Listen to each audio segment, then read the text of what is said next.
因为是海军艺文中心的高雄主营中山堂，即马也是这个高雄市的历史建筑。不过呢，由这团结中心改整建做中山堂剧场，今年特别推出歌戏内台大车饼，邀请全台湾16团的歌戏团来这演出。对4月演到8月，邀请南部乡亲做伙来看戏，也感受无同款的中山堂。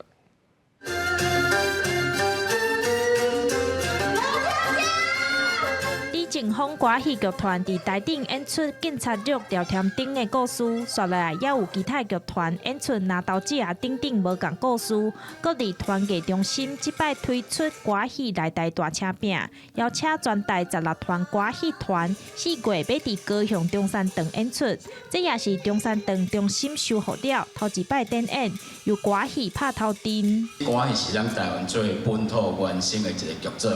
所以讲文化部非常重视歌戏一块所以未来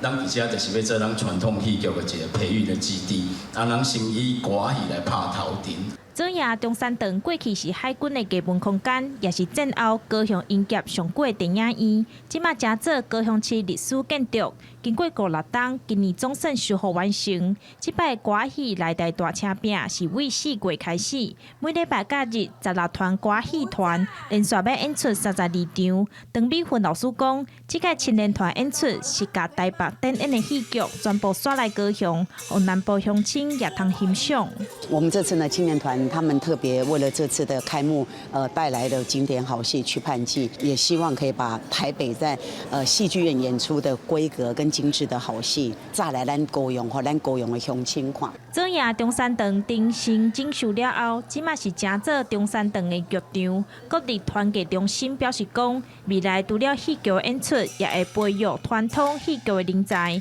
毋望正做南台湾传统艺术的培育基地。记者张义辉、吴志宏高雄报道。